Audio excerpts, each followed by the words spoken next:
Hello everyone, this is College Life Education, and today we're going to be talking about the 8 things you can do in college to start off financially wealthy. So this is going to be a quick list of all the things that you can do and things that I either did or regrettably did not do, and sad news.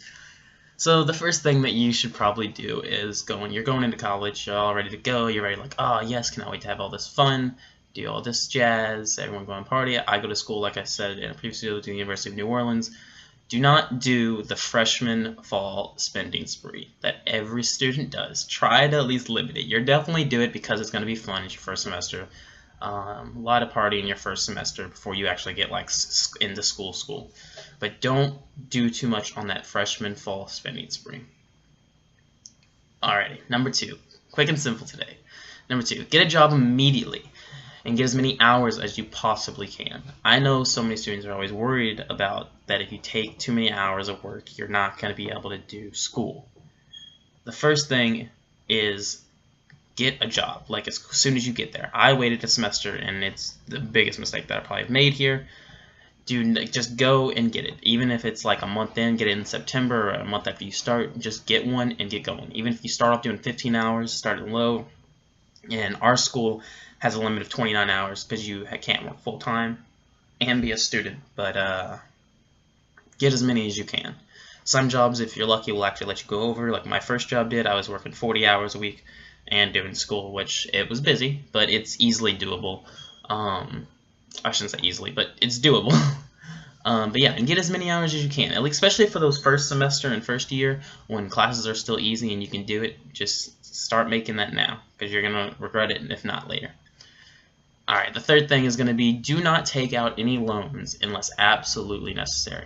Currently, I work at the IT center, and we also get calls for people that are just calling the university with questions. And one thing I get a lot is students who take out loans purely to have a more comfortable first year. They're worried that they're not going to have enough money for spending on food and all that jazz. And even if they have a meal plan and they live in the dorms and all that, people take out loans just so they have money, and don't do that. Do not take out loans unless absolutely necessary, unless it's the last resort. This goes back to get the job immediately. Do not take out loans if you can get a job and make the money. It is my huge regret. Probably not the biggest. I think the job definitely is still the worst. But I am currently paying back my loans, and I'm in school. I'm still in my undergrad, and I'm paying them back just so I don't want them when I get out of grad school. But do not take out loans unless absolutely necessary. Just even if your financial advisors and all of your people at school tell you, I don't know how it works at other schools, but my financial advisor at my school, financial aid advisor, told me to take out loans, and it's a horrible idea. She was just incorrect. Sometimes I even think a lot of students think that they're honestly just trying to get students to get more money out and for the school. We don't know why, but it seems like they're just like, yeah, just take out loans like they're nothing. Everyone falls in that mindset that, oh, it's a school loan, you can pay it back later. It's not that simple. It's because you'll be the one paying it back, not the people that are telling you that.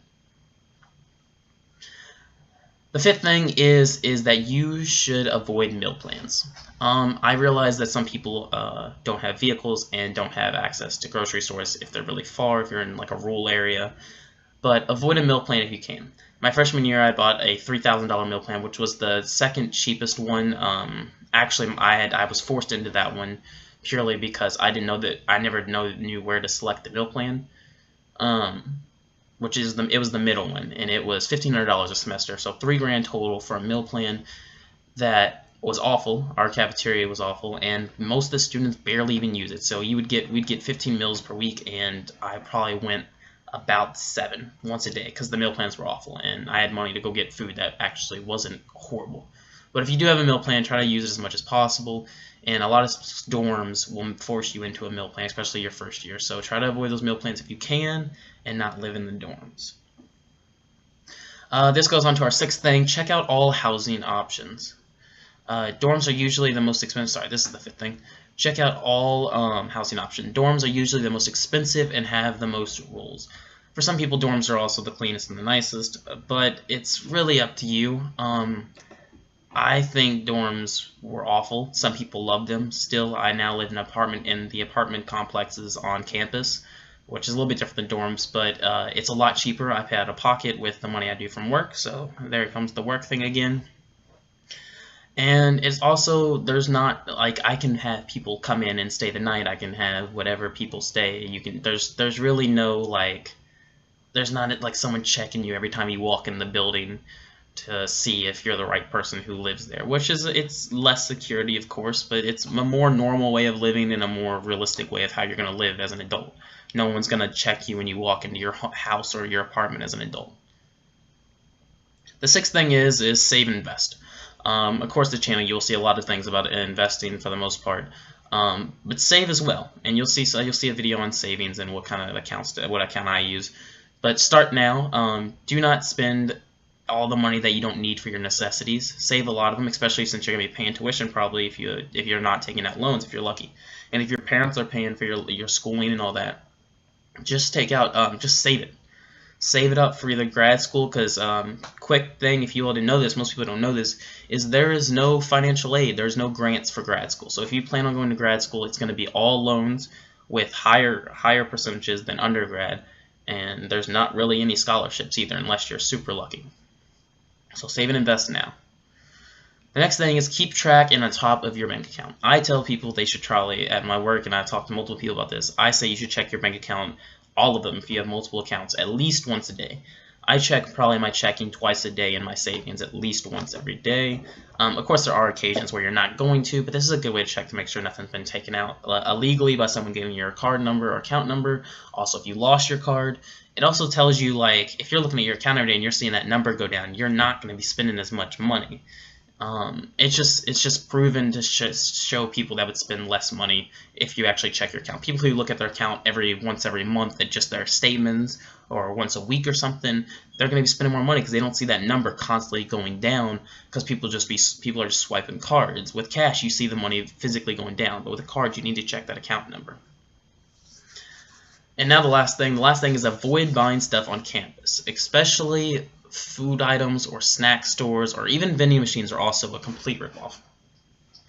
Campuses spike the prices up of everything so extremely high because they know that all people do not have cars, and they just spike those prices up because it's the convenience fee, as a lot of places will say, or it's easy access.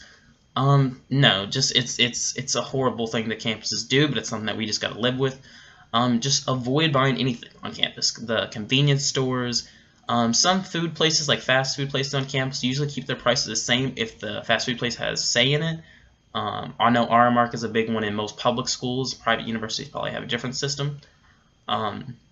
But prices get spiked up huge. So I would say try as much as you can to either get off campus to a Walmart or a store like that.